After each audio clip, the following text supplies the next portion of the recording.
এখানে একটা ব্যাপার বলা ভালো যে এখানে এখন পর্যন্ত 7টি লাশ, এই 17 জনের মধ্যে 7 জনের কিন্তু এখনও শনাক্তকরণ করা যায়নি। এটা অ্যাবসলিউটলি দেহাবশেষ। অতএব তাদের ডিএনএ স্যাম্পল নেওয়া হচ্ছে। অতএব এই 7 জনের এর মধ্যে 6 জন সিএমএইচে, একজন উত্তর আধুনিকে। অতএব দেহাবশেষ থেকে আলটিমেটলি জানা যাবে হয়তো পরিচয়। এখন এটা বলা কঠিন, তবে আমরা ধারণা করছি তারা সবাই হয়তো শিশুই হবে। করেছে আমরা বলছি যেটা 17 জন, এইটাই আমরা নিশ্চিত করছি। এর বাইরে আমরা বলছি যে আপনারা জানেন যে আহতের যারা পুড়েছেন তাদের মধ্যে বেশি বয়সী শুধুমাত্র উদ্ধারকর্মী, সেনাবাহিনী, ফায়ার ব্রিগেড কর্মী এবং 2 জন শিক্ষক এবং একজন ওই স্কুলের স্টাফ। এছাড়া বাকিরা সবাই শিশু।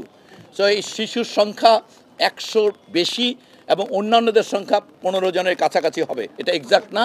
এবং এই 100 জনের মধ্যে অল্প কিছু আছে যারা ইতিমধ্যে চিকিৎসা গ্রহণ করে বাড়ি গিয়েছেন, সে সংখ্যাটা খুবই কম। অধিকাংশই এখন আসলে হাসপাতালে আছেন। এই ধরনের বার্নের ক্ষেত্রে বাইরের বার্নের পাশাপাশি তাদের যে ইনহেলেশন ইঞ্জুরিটা হয়েছে সেটা কিন্তু পরবর্তীতে তাদের আউটকামের উপরে খুব বেশি প্রভাব ফেলবে। অতএব বার্নের পার্সেন্টেজ যে কত মানুষ ঝুঁকিতে আছে এটা নির্ণয় করাটা অতি সরলীকরণ হবে। তারপরও উনি প্রতিটা ক্ষেত্রে বার্নের যে ব্রেকআপটা এটা উনি বলবেন পরিচালক মহোদয়। বান্ডেল থাকলে প্রতি সেনমানিতে টাকা বাঁচবে। বিকাশ সেনমানি বান্ডেল কিনে জিতুন প্রতি লেনদেনে।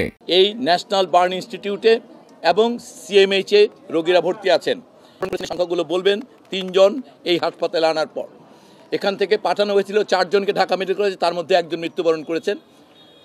সিএমএইচে স্বীকৃতভাবে এখন পর্যন্ত আমরা বলছি 12 জনের মৃত্যু সংবাদ নিশ্চিত করা হচ্ছে, সেখানে চিকিৎসাধীন আছেন 25 জন। সব মিলে সংখ্যাটা 88 জনকে আমরা নিশ্চিত করছি যে হাসপাতালে ভর্তি অবস্থায় আছে। মৃত্যু সংখ্যা নিশ্চিত করছি আমরা 17 জন, যদিও এখানে অনেকে কেউ 19-20 বলছেন।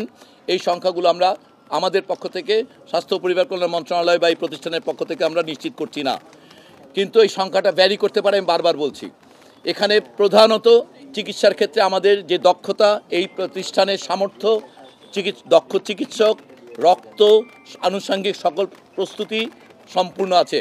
এখানে প্রায় 9 জন এই মুহূর্তে আইসিইউতে ভেন্টিলেট করা অবস্থায় আছে এবং আরও অনেক ভেন্টিলেটর এখানে এবং ঢাকা মেডিকেল কলেজে তাদের প্রয়োজন হলে সেগুলো প্রস্তুত করা আছে।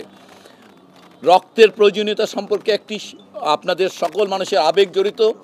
অনেক অজস্র মানুষ রক্ত দান করেছেন বা আগ্রহ প্রকাশ করছেন। রক্ত মূলত প্রয়োজন হবে আগামীকাল থেকে এবং এই হাসপাতালে সাফিসিয়েন্ট যে সকল গ্রুপের যারা এখানে আহত হয়ে এসছেন তাদের জন্যে প্রয়োজনীয় রক্ত আছে। তারপরও আগামীকাল সকাল থেকে এখানকার এবং ঢাকা মেডিকেল কলেজের ব্লাড ট্রান্সফিউশন সেন্টারে রক্তদানে আগ্রহীদের রক্ত সংগ্রহ করা হবে। তবে মনে রাখা ভালো যে আসলে অতিরিক্ত রক্ত সংগ্রহ করে রাখাটা আসলে সত্যিকার অর্থে কোনো প্রয়োজন হবে না।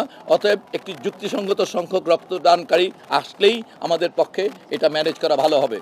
বান্ডেল থাকলে প্রতি সেনমানিতে টাকা বাঁচবে। বিকাশ সেনমানি বান্ডেল কিনে জিতুন প্রতি লেনদেনে। আপনাদের মাধ্যমে সকল মানুষের কাছে অনুরোধ করব, এই হাসপাতালের ভেতরে কেউ প্রবেশ করবেন না। আসলেই শুধুমাত্র ইনফেকশনের কারণে একটা বড় সংখ্যক মানুষের মৃত্যুর সম্ভাবনা তৈরি হবে। অতএব আমাদের চিকিৎসক এবং নার্স এবং সকল যে বন্দোবস্ত তাদেরকে সেবা করার সুযোগ দেন এবং আপনারা দোয়া করেন যেন এই বাচ্চাগুলো বাঁচানোর ক্ষেত্রে আমরা যেন কোনো ভুল না করি, আমরা যেন আমাদের কোনো সামর্থ্যের প্রয়োগ করতে ব্যর্থ না হই। এইটুকুই আপনাদের কাছে অনুরোধ, সমস্ত জাতির কাছে অনুরোধ, আপনারা এই ছোট্ট বাচ্চাদের জন্য দোয়া করেন। আমাদের সকল প্রচেষ্টা, আমাদের সকল চিকিৎসক দল এবং এই ইনস্টিটিউটের পরিচালক আমার পাশে আছেন, ম্যাডাম পাশে আছেন, আমরা সবাই